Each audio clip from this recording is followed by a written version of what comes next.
잠깐만요. 지금 이 영상을 누르기 전에 혹시 이런 경험이 있으셨나요? 몇 년을 같이 밥 먹고 같이 웃고 내 힘든 이야기를 다 털어놨던 사람이 있었는데 어느 날부터 조용해졌습니다. 연락이 뜸해졌고 필요할 때만 연락이 왔고 그러다 어느 순간 그냥 사라졌습니다. 아니면 이런 경우도 있었을 겁니다. 가족 이야기입니다. 자식을 위해 다 퍼줬는데 결혼하고 나서부터 달라졌습니다. 명절에 와도 어색했고 전화 한 통이 이렇게 뜸해질 줄은 몰랐습니다. 그때 드셨던 감정이 뭔지 아십니까? 내가 뭘 잘못한 걸까? 그게 아닙니다. 당신이 잘못한 게 아닙니다. 오늘 이 영상은 그 이야기를 합니다. 왜 우리는 사람 때문에 상처를 받는지, 왜 믿었던 사람이 실망을 주는지, 그리고 이제 어떻게 살아야 하는지 철학자 3명이 이미 답을 내놨습니다. 쇼펜하우어, 니체, 그리고 붓다. 이 세 사람이 각자 다른 언어로 같은 진실을 말했습니다. 끝까지 들으시면 마음이 조금 가벼워질 겁니다. 살아온 나를 다시 생각하게 만드는 채널, 삶의 사유입니다. 이 채널은 인생을 먼저 살아본 사람의 눈으로 우리가 겪어온 것들을 조용히 들여다보는 곳입니다. 오늘도 천천히 함께 가보겠습니다. 우리 세대는 사람을 참 믿었습니다. 한번 정 주면 끝까지 가는 사람들, 한번 술 한잔 나누면 형제가 되는 사람들, 그게 우리가 자란 방식이었습니다. 그런데 어느 순간부터 느끼기 시작했을 겁니다. 세상이 달라진 게 아니라 사람이 원래 그런 건지도 모른다는 생각, 그 생각이 무서워서 오랫동안 외면했을 겁니다. 아니야, 내가 너무 예민한 거겠지. 그 사람도 사정이 있겠지. 내가 더 잘해줬어야 했나. 그렇게 스스로를 탓했습니다. 그런데 오늘 이야기를 다 들으시고 나면 그 자책이 얼마나 불필요했는지 아시게 될 겁니다. 사람을 이해하려면 먼저 사람이 뭔지를 알아야 합니다. 그리고 이 세 철학자는 그 본질을 꿰뚫어 봤습니다. 먼저 첫 번째입니다. 인간은 본질적으로 이기적이다. 아르투어 쇼펜하우어, 독일 철학자입니다. 1788년에 태어났고 평생을 인간의 본성을 파고들었습니다. 그가 남긴 말 중에 이런 게 있습니다. 인간은 타인을 수단으로 본다. 그것이 본성이다. 처음 이 말을 들으면 기분이 좋지 않습니다. 너무 냉소적인 거 아닌가 싶습니다. 그런데 잠깐 가만히 생각해 보세요.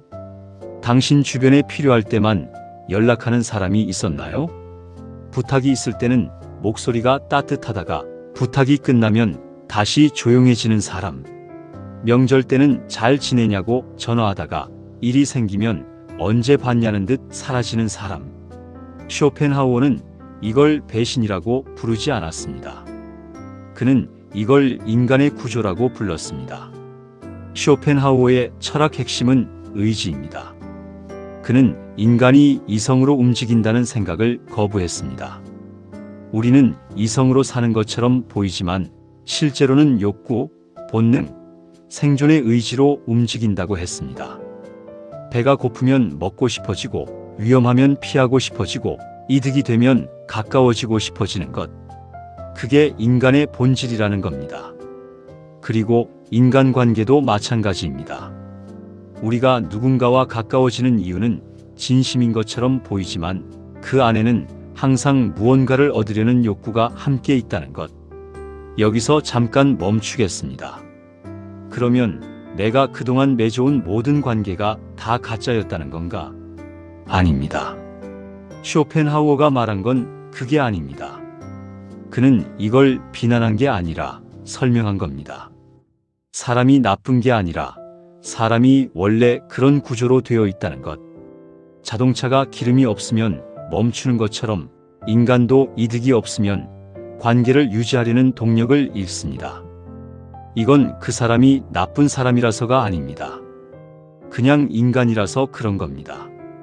그가 또 이런 말을 했습니다. 타인에게 너무 많은 것을 기대하는 사람은 결국 자기 자신을 가장 많이 실망시키게 된다. 이 문장을 다시 읽어보세요. 타인에게 기대하는 것 자체가 문제가 아닙니다. 너무 많이 기대하는 것이 문제입니다. 왜 우리는 너무 많이 기대했을까요? 우리는 자기 기준으로 상대를 봤기 때문입니다. 나는 이렇게 해줬으니 상대도 이렇게 해줄 것이라고. 나는 이 관계를 이렇게 소중히 여기니 상대도 그럴 것이라고. 그런데 쇼펜하우어는 말합니다. 상대는 자기 의지로 움직입니다. 당신의 기준이 아니라 자기 자신의 본능과 욕구와 이익으로 움직입니다. 여기서 중요한 질문을 드리겠습니다. 혹시 이런 생각 해보신 적 있으신가요? 내가 그렇게 잘해줬는데 왜 저럴까? 내 마음을 모르는 걸까? 아니면 아는데 모른 척하는 걸까? 그 질문의 답이 쇼펜하우어 안에 있습니다. 그 사람은 당신의 마음을 이해하지 못한 게 아니라 자신의 의지에 충실했을 뿐입니다. 그리고 그 의지가 당신을 향하지 않았을 때 관계는 자연스럽게 멀어집니다. 쇼펜하우어는 또 고독의 가치에 대해 말했습니다. 그는 이런 말을 남겼습니다. 고독은 재능 있는 자의 운명이다. 이 말을 요즘 젊은이들은 혼자가 좋다는 자기 위로로 해석합니다. 그런데 쇼펜하우어가 진짜로 말한 건 다른 겁니다. 사람에게 너무 기대지 않을수록 삶이 더 안정적이 된다는 것. 타인에게 흔들리지 않는 자기 중심이 생긴다는 것. 그것이 그가 말한 고독의 힘입니다. 50대, 60대에 이 말이 더 깊이 와닿는 이유가 있습니다. 젊을 때는 관계가 전부인 것 같았습니다. 친구가 많아야 했고, 사람들에게 인정받아야 했고, 누군가의 곁에 있어야만 내가 존재하는 것 같았습니다. 그런데 이 나이가 되고 보니 그 수많은 관계 중에 진짜 남은 사람이 몇이나 됩니까? 손에 꼽히죠? 그리고 그게 슬픈 게 아닙니다. 쇼펜하우어는 말합니다. 그게 진실입니다. 처음부터 그랬습니다. 우리가 너무 많은 관계에 너무 많은 의미를 붙였던 겁니다. 쇼펜하우어 이야기를 마치기 전에 한 가지만 더. 그는 이런 말을 했습니다. 인간의 가장 큰 고통은 세상이 자기 뜻대로 되지 않는다는 것을 받아들이지 못하는 데서 온다. 사람도 마찬가지입니다. 사람이 내 뜻대로 되지 않는다는 것.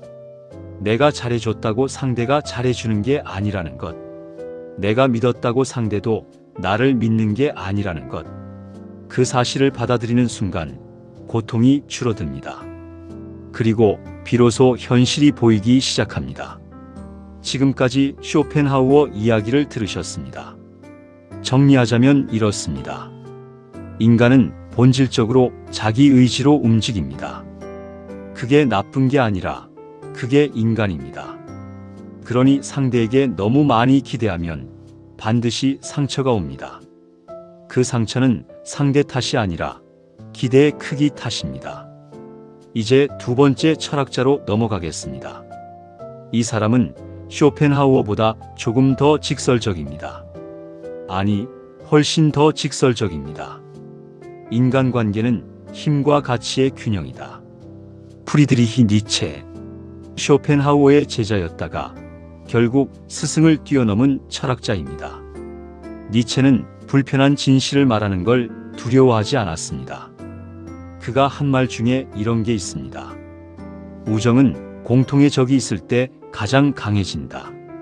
처음에는 냉소적으로 들립니다. 그런데 가만히 생각해보면 맞지 않습니까? 학교 다닐 때 같이 선생님 욕하던 친구들, 회사 다닐 때 같이 상사 욕하던 동료들, 같은 어려움을 겪을 때 뭉쳤던 사람들, 그 공통된 무언가가 사라지면 관계도 함께 사라졌습니다. 니체는 인간관계를 힘의 관점에서 봤습니다. 이 힘은 단순히 돈이나 지위가 아닙니다. 가치, 에너지, 매력, 영향력, 그 모든 것을 포함합니다. 니체는 말합니다. 인간은 자신보다 강한 사람에게 끌리고 자신에게 무언가를 줄 수 있는 사람 곁에 머뭅니다. 그리고 그 균형이 무너질 때 관계는 끝납니다. 이 지점에서 많은 사람들이 무너집니다. 왜냐하면 이 말이 너무 잔인하게 들리기 때문입니다. 그러면 나는 뭔가 줄 게 없어지면 아무도 곁에 없다는 건가? 그런데 니체가 말한 건 그게 아닙니다. 그는 이 현실을 냉정하게 보라고 한 겁니다. 환상을 걷어내고 진짜 관계를 보라는 것. 니체는 약자의 도덕이라는 개념을 이야기했습니다. 조금 어려운 개념이지만 쉽게 풀면 이렇습니다. 약자는 강한 척하는 사람에게 의존하거나 선량한 척 희생하면서 상대에게 빚을 지우려 합니다. 내가 이만큼 해줬으니 당신도 해줘야 해. 이걸 대놓고 말하진 않지만 마음속에 그 계산이 있습니다. 니체는 이걸 나쁘다고 한 게 아닙니다. 인간이 원래 그렇다고 한 겁니다. 혹시 이런 상황을 경험하셨나요? 어떤 사람이 항상 당신에게 잘해줬습니다. 밥도 사주고 선물도 주고 힘들 때 먼저 연락도 했습니다. 그런데 나중에 보니 그 사람이 원하는 게 있었습니다. 부탁, 소개, 자리, 보증, 뭔가를 원했습니다.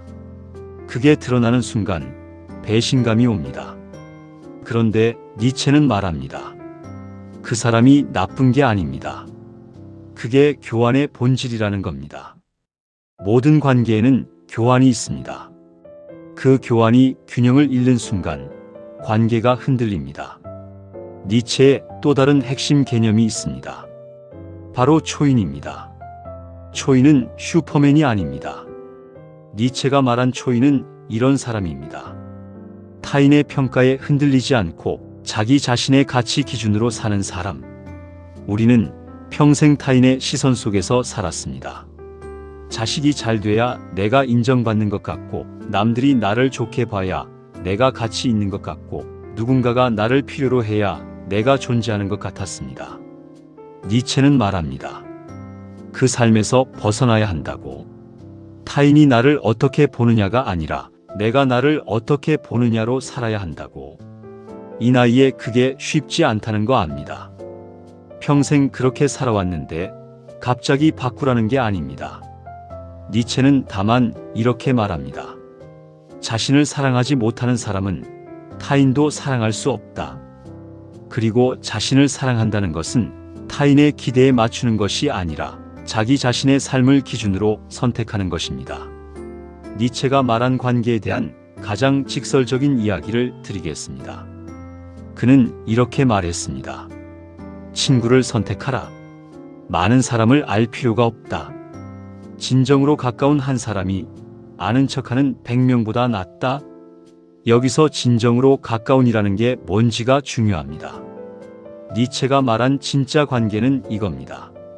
서로의 성장에 도움이 되는 관계, 서로를 더 나은 사람으로 만드는 관계. 그 외의 관계는 니체는 냉정하게 말합니다. 버려도 됩니다. 이 말이 잔인하게 들리시나요? 그런데 잘 생각해 보시면 우리 인생에서 진짜 의미 있었던 관계가 몇 개나 됩니까? 수백 명의 아는 사람보다 진심으로 나를 이해했던 한두 명이 더 소중하지 않았나요? 니체는 그걸 일찍 간파한 겁니다. 니체 이야기를 마치기 전에 한 가지 더. 그는 이런 말도 했습니다. 당신을 죽이지 못한 것은 당신을 더 강하게 만든다. 이 말이 인간관계에도 적용됩니다. 당신을 상처 주고 떠난 사람들, 배신했던 사람들, 필요할 때만 왔다가 사라진 사람들. 그 경험이 당신을 무너뜨리지 않았다면 그 경험이 당신을 더 단단하게 만든 겁니다. 그게 니체가 말한 강함입니다. 잠깐 여기서 전체 흐름을 한번 정리하겠습니다. 쇼펜하우어는 말했습니다. 인간은 본질적으로 자기 의지로 움직인다. 그러니 너무 많이 기대하지 마라. 니체는 말했습니다. 관계는 힘의 균형이다. 그 균형이 무너지면 관계도 무너진다. 그리고 지금부터는 세 번째 이야기입니다. 이 마지막 이야기가 가장 중요합니다. 왜냐면 앞에 두 이야기가 왜 상처받는지를 설명했다면 세 번째는 그래서 어떻게 살아야 하는지를 말하기 때문입니다. 잠깐 멈추겠습니다. 지금까지 들으시면서 어떤 얼굴이 떠오르셨나요? 어떤 상황이 생각나셨나요? 아마 누군가는 오래된 친구를 떠올리셨을 겁니다. 아마 누군가는 가족을 떠올리셨을 겁니다. 아마 누군가는 직장에서 겪은 일을 떠올리셨을 겁니다. 그 감정 잠깐 느껴보셔도 됩니다. 외면하지 않아도 됩니다. 쇼펜하우어도 니체도 말했습니다. 그 감정은 당신이 약해서 생긴 게 아닙니다. 당신이 인간이기 때문에 생긴 겁니다. 그런데 여기서 중요한 것이 하나 있습니다. 쇼펜하우어와 니체의 이야기를 들으면서 이렇게 느끼신 분들이 있을 겁니다. 그러면 세상에 믿을 사람이 아무도 없다는 건가? 그러면 그냥 혼자 사는 게 맞다는 건가? 그 질문에 대한 답을 지금부터 드리겠습니다. 마지막 철학자가 그 답을 가지고 있습니다. 기대와 집착이 고통을 만든다. 고타마 시타르타, 우리가 붓다라고 부르는 분입니다. 서양의 두 철학자가 인간을 냉정하게 분석했다면 붓다는 그 분석 위에 길을 제시했습니다. 그가 남긴 가르침의 핵심은 딱 하나입니다. 고통은 집착에서 온다. 이 말을 처음 들으면 이렇게 생각할 수 있습니다. 집착? 나는 집착 안 하는데. 그런데 붓다가 말한 집착은 우리가 아는 집착보다 훨씬 넓습니다. 그는 집착을 이렇게 정의합니다. 원하는 것이 이루어지길 바라는 마음, 상대가 내 기대대로 행동하길 바라는 마음, 관계가 변하지 않기를 바라는 마음, 이게 다 집착입니다. 우리가 사람 때문에 상처받는 이유가 여기 있습니다. 상대가 내 기대대로 행동하지 않아서가 아닙니다. 상대가 내 기대대로 행동해야 한다고 믿었기 때문입니다. 그 믿음, 그 집착이 고통을 만듭니다. 붓다는 말합니다. 모든 것은 변합니다. 사람도 변하고, 관계도 변하고, 감정도 변합니다. 그 변화를 막으려는 것이 집착이고, 그 집착이 고통을 낳습니다. 혹시 이런 생각 해보신 적 있으신가요? 우리 사이가 왜 이렇게 됐을까? 예전에는 안 그랬는데 뭐가 달라진 걸까? 붓다는 말합니다. 달라진 게 아닙니다. 원래부터 모든 것은 흘러가고 있었습니다. 우리가 변하지 않기를 바랐을 뿐입니다. 붓다의 가르침 중에 무상이라는 개념이 있습니다. 영원한 것은 없다는 뜻입니다. 이걸 슬프게 들으시면 안 됩니다. 붓다는 이 무상을 두려워하라고 말한 게 아닙니다. 인정하라고 말한 겁니다. 관계도 무상합니다. 어떤 관계는 계절처럼 왔다가 갑니다. 봄꽃이 지는 게 슬픈 일이 아닌 것처럼 어떤 관계가 끝나는 것도 그 자체로 슬픈 일이 아닐 수 있습니다. 우리가 그 꽃이 절대 지지 않기를 바랐기 때문에 슬픈 겁니다. 붓다는 또 이런 말을 했습니다. 당신의 고통은 당신이 만든 것이다. 그러니 당신이 끝낼 수도 있다. 이게 차갑게 들릴 수 있습니다. 내가 고통을 만들었다고. 그런데 이 말의 진의는 이겁니다. 당신이 고통을 만들었다는 건 당신에게 고통을 끝낼 힘도 있다는 것입니다. 그 힘은 상대를 바꾸는 데 있지 않습니다. 기대를 내려놓는 것, 그게 그 힘입니다. 기대를 내려놓는다는 것이 어떤 건지 구체적으로 말씀드리겠습니다. 자녀 이야기를 예로 들겠습니다. 우리는 자녀를 키우면서 많은 걸 바랐습니다. 공부 잘하길 바랐고, 좋은 직장 갖길 바랐고, 결혼하면 자주 찾아오길 바랐고, 나이 들면 곁에 있어 주길 바랐습니다. 그런데 자녀는 자신의 삶을 삽니다. 내 기대대로 살지 않습니다. 그때 우리는 서운하고 속상하고 때로는 배신감을 느끼기도 합니다. 붓다는 말합니다. 그 서운함의 뿌리는 자녀가 아닙니다. 내가 만든 기대입니다. 기대를 내려놓는 순간 자녀를 있는 그대로 볼 수 있게 됩니다. 그리고 있는 그대로 볼 수 있을 때 진짜 관계가 시작됩니다. 붓다가 말한 또 하나의 개념, 자비입니다. 자비는 단순히 상대를 불쌍히 여기는 게 아닙니다. 붓다가 말한 자비는 이겁니다. 상대도 고통받고 있다는 것을 아는 것. 나를 상처 준 사람도, 나를 실망시킨 사람도, 필요할 때만 연락한 사람도 그 사람 역시 자기만의 두려움과 상처와 결핍 속에서 살고 있습니다. 나쁜 사람이어서가 아니라 그 사람 역시 자기 의지와 본능대로 사는 불완전한 인간이기 때문입니다. 이 지점에서 쇼펜하우어, 니체, 붓다가 하나로 연결됩니다. 쇼펜하우어는 말했습니다. 인간은 본질적으로 자기 의지로 삽니다. 니체는 말했습니다. 관계는 힘의 균형입니다. 붓다는 말합니다. 그러니 기대를 내려놓고 상대를 있는 그대로 보십시오. 이 세 가지가 합쳐지면 이런 결론이 나옵니다. 사람을 믿지 말라는 게 아니라 사람에게 너무 많은 것을 기대하지 말라는 것. 혹시 이런 말 들어보셨나요? 사람이 좋아. 나는 사람 잘 믿어.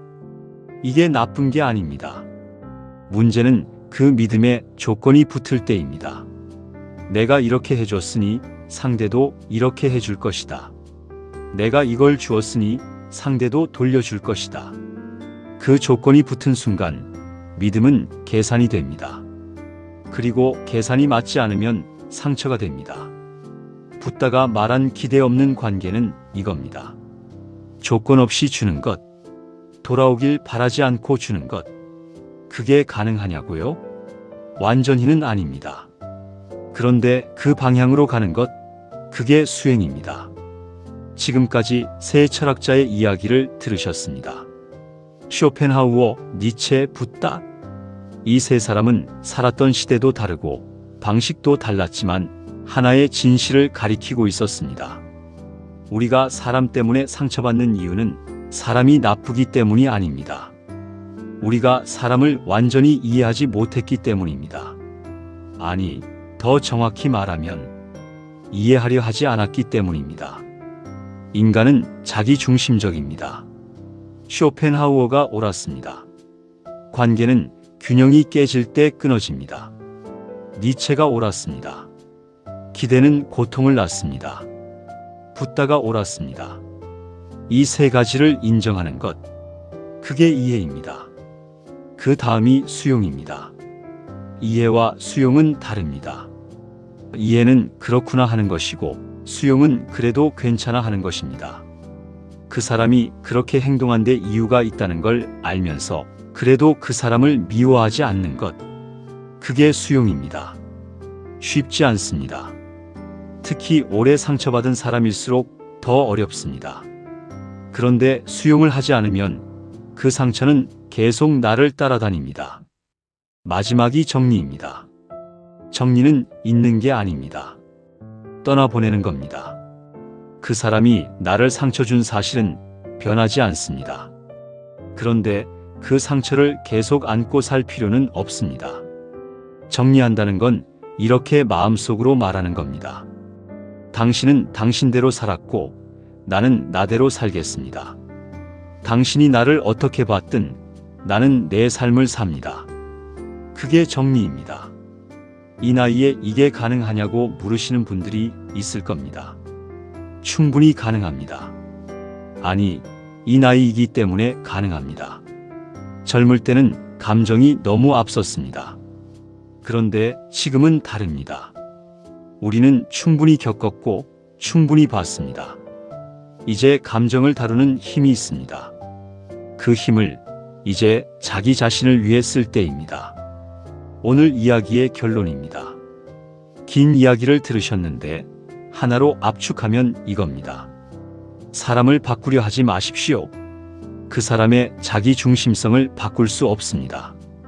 그 사람의 힘의 논리를 바꿀 수 없습니다. 그 사람의 집착과 두려움을 바꿀 수 없습니다. 당신이 아무리 잘해줘도 아무리 설명해도, 아무리 기다려도 사람은 자기 의지로 움직입니다. 그건 그 사람이 나쁜 게 아닙니다. 그게 인간입니다. 대신 사람을 바라보는 시선을 바꾸십시오. 기대의 크기를 줄이십시오. 조건 없이 대하는 연습을 하십시오. 변하는 것을 자연스럽게 보는 눈을 기르십시오. 그 시선이 바뀌는 순간 상처가 줄어듭니다. 관계가 가벼워집니다. 그리고 삶이 조금 더 편안해집니다. 사람을 믿지 말라는 게 아닙니다. 사람에게 너무 많이 기대지 말라는 겁니다. 사람을 멀리 하라는 게 아닙니다. 사람을 있는 그대로 보라는 겁니다. 그게 쇼펜하우어가 말한 현실이고, 그게 니체가 말한 강함이며, 그게 붓다가 말한 해방입니다. 오늘 이 이야기가 마음에 남으셨나요? 혹시 오래된 상처 하나가 조금은 다르게 보이셨나요? 그 느낌이면 충분합니다. 우리는 살아오면서 너무 많은 것을 탓했습니다. 사람을 탓했고, 세상을 탓했고, 때로는 자기 자신을 탓했습니다. 이제 조금 다르게 보셨으면 합니다.